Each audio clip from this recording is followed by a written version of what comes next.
I wrestled with this prompting in my heart and the many other voices in my head. I gave myself excuses. Oh, he's busy, don't disturb him. Focus on your work, he's okay. But all these excuses were not enough when I felt the Holy Spirit prompting me and asking me, if this is one last chance you can share the good news with him, will you take it?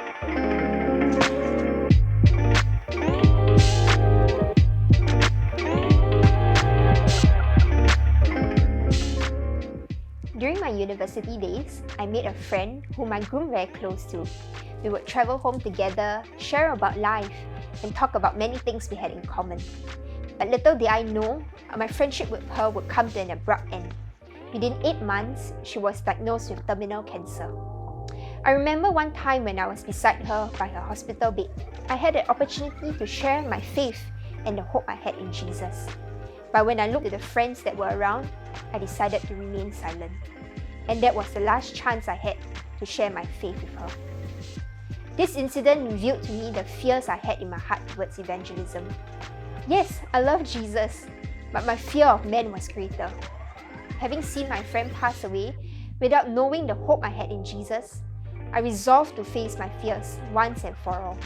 I didn't want to remain cowardly, especially since knowing Jesus is the best thing that has happened in my life. Facing my fears means dying to myself, thinking less of what other people thought about me, and being bold to share about my faith, even in awkward situations. The more I leaned on the Holy Spirit, the more I saw Him working in unexpected ways and using me as a messenger of hope to others. I remember one time when I was at work, I was sitting beside a colleague from another department, and I was busy doing my work, happily typing away. Suddenly, I felt a prompting and a nudging in my heart to offer to pray for this colleague of mine. And I immediately thought, oh no, time to face my fears again. I wrestled with this prompting in my heart and the many other voices in my head. I gave myself excuses. Oh, he's busy, don't disturb him. Focus on your work, he's okay. But all these excuses were not enough when I felt the Holy Spirit prompting me and asking me, if this is one last chance you can share the good news with him, would you take it? And my answer was immediately, yes, I would. And so with a trembling voice and a very fearful heart, I turned to my colleague and I asked, is there anything I can be praying for you? And I was shocked at what he said next. Yes, you can pray for me.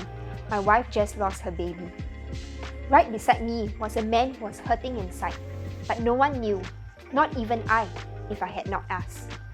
A door has been opened between me and my colleague.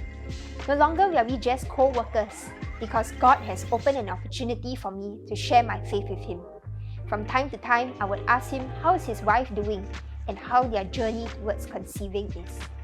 This incident is one of the many unexpected encounters I had when I chose to deny myself, trust in God, obey him, and be his mouthpiece. But I still battle with fears because I'm still human and the devil knows my weaknesses. But it has certainly gotten easier as I see God's power at work in spite of my human weaknesses. I get to experience the joy of partnering with God in sharing my faith.